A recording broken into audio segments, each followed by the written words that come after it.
이 네 분 모신 것에 대해서는 저 아주 만족하게 생각을 했죠. 그리고 되게 우리 사회에서 인터뷰를 하다 보면 그 주제에 대해서 좀 이게 막연하거나 아주 개념적으로 이렇게 좀 애매하게 얘기하는 분들이 많이 있어요.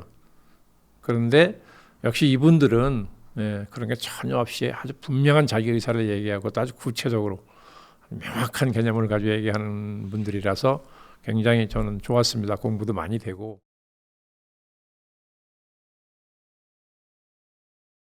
중요한 것은 뭐냐면 그런 식으로 총수에 의한 중앙집권적으로 누군가가 전제적인 컨트롤을 하지 않고도 기업이 꾸준하게 경쟁력이 있는 기업을 만들어 나가는 가버넌스를 한국 사람들이 못 겪어봤다는 거죠. 그렇죠. 네. 지금 그건 안 되는 걸로 생각하는 거 아닌가요? 안 될 이유가 전혀 없는데. 왜냐하면 안 겪어봤으니까. 예. 그러니까 우리가 보면 자기도 모르게 그 대기업, 그러니까 우리나라의 과거에 성장했던 것에 있어서 비결을 자기도 모르게 자꾸 보면은 인화시켜요. 의인화. 이것은 박정희 덕분에 했고, 이것은 뭐 이병철 덕분에 했고, 이것은 이건희 덕분에 했고, 이것은 정주영 덕분에 했고. 그렇지 않아요. 왜냐하면 그 밑에서 같이 일했던 전문 경영진들이 했던 컨트리뷰션은 박정희 정권이나 그 이후의 정권도 마찬가지죠. 그 주위에서 일했던 테크노크рат들의 그 노력과 성과는 싹 무시하고 누군가가 말하자면 왕이 하셨고 천자가 하셨고 뭐 이런 식으로 있죠. 생각하는 맞습니다. 경향이 있는 거죠. 그거는 뭐냐면 사회의 전반적인 역량에 대해서 우리 자신이 너무 폄하하는 거라고 저는 봐요. 왜 한국만 이건이 아니면 못해? 그런 얘기죠. 대놓고 말해서 정몽 누구죠? 저 아들 정몽구. 개인적으로 보면 제가 보기에는 굉장히 무능한 사람이에요. 그거 말도 안 되는 현대자동차 그룹 말씀이죠.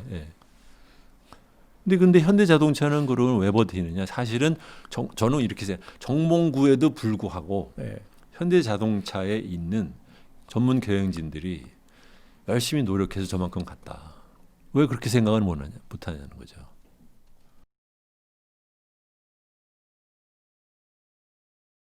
예, 그런 면이 있을 겁니다. 제가 이제 그것 때문에 오해도 좀 받아요. 저 사람 정치 기자 좀 오래 하더니 정치인들하고 맨날 밥이나 얻어먹고 술이나 먹고 하더니 정신 세계가 정치인 비슷하게 타락한 것 아니냐. 근데 그건 아니고요. 제 나름대로 이제 그 문제의식이 좀 있습니다. 저는 우리나라에서 굉장히 중요한 병폐 중에 하나가 이제 반정치주의라고 생각을 합니다. 옛날에 이제 쿠데타로 집권을 한 그 전직 대통령들이 사실은 자기들이 나라를 잘못 다스려서 벌어진 책임을 이제 주로 국회, 여의도 정치 탓으로 이제 떠밀고 자기는 나는 백성을 위해서 난 이렇게 열심히 내가 통치를 했는데 저놈들 때문에 여야가 싸움이나 하고 이래서 나라가 안 되는 것이다라고 이제 반정치주의를 그분들이 저는 이제 발명했다 이런 표현을 쓰는데요. 발명했다. 그래서 모든 책임을 이제 여의도 국회로 떠넘기고 자기들은 안전하게 빠져나가는 이 폐해가 너무 심각하고요. 또 나중에는 여기에 이제 재벌, 그 다음에 이제 그 관료 이런 한국 사회 이른바 좀 어떤 기득권을 형성하고 있는 그룹까지 반정치주의를 확산하는 걸 보고 이 부분은 좀 맞서서. 정치가 왜 중요하고 결국 정치를 바꿔야 우리가 좀 같이 잘 살 수 있다. 이런 것들을 좀 국민들한테 설명을 할 필요가 있겠다 해서 좀 정치의 어떤 뭐라고 그럴까요? 쉴드를 친다고 할까요? 좀 이제 이렇게 하고 있는 겁니다.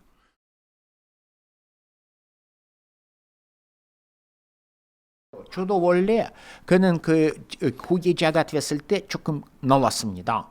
완전히 이름조차 잘 모르는 사람은 젊은 사람, 조금 이상하게 보이는 사람이니까 왜 그럴까요? 지금 이유를 알 수 있습니다. 능력이 있습니다.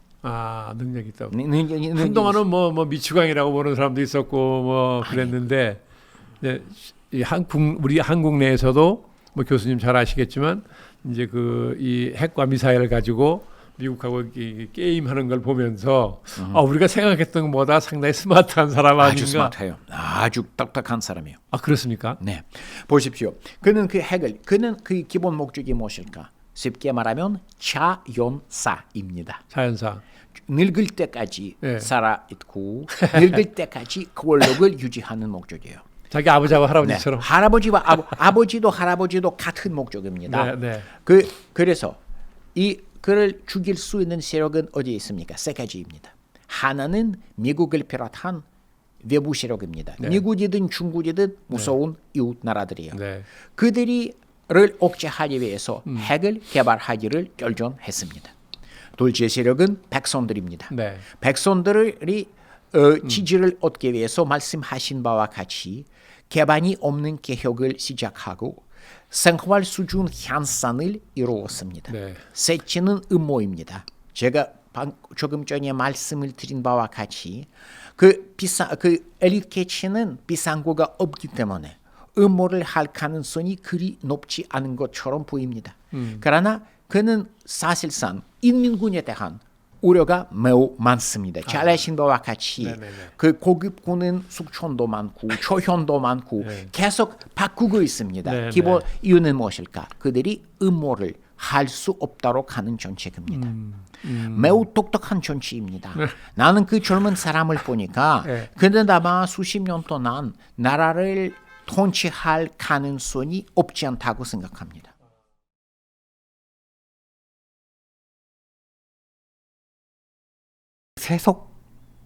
세속적인 사회가 작동을 할 수 있었던 거는 지상 자원에 의존했던 사회에서 지하 자원을 그러니까 한순간에 이렇게 끌어들이면서 쓰면서 인간의 욕망을 무한정대로 충족시킬 수 있었던 아주 잠시 동안 가동했던 시스템이에요. 근데 그게 한계가 있다라는 건 이미 드러났고 널리 알려져 있는 거고 그런 사회가 더 이상 작동이 안 된다라고 했을 때는 과거의 사람들은 어떻게 사회를 유지해 왔나 아까 그 욕망의 절제 이런 얘기를 하셨지만 인권이라고 하는 담론 인권 사람이 먼저다라고 하는 얘기 그러니까 이런 게 맞는 얘기인 건가 그 전에 종교나 각종 전통에서 얘기했던 거는 감히 사람이 먼저다라고 얘기하지 않았어요. 하늘이 먼저고 땅이 먼저고 천지 사이에 인간이 있었다라고 얘기했죠. 항상.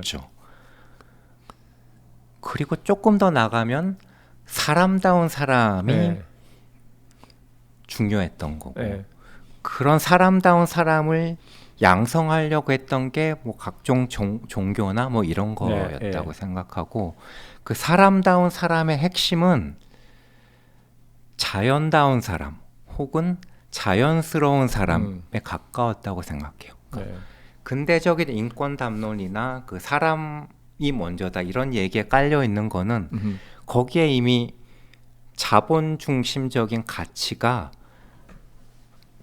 개입되어 있다고 생각해요. 그러니까 민주주의와 자본주의가 별개가 아니라 아주 긴밀히 맞물려 있었던 거고 사람다운 사람이 먼저다 혹은 자연스러운 사람이 먼저다라고 바뀌면 우리가 그동안 알고 있었던 민주주의라고 하는 인식 자체가 바뀌어져야 되고 다른 민주주의를 고민해 봐야 되는 거라고 보는 거죠.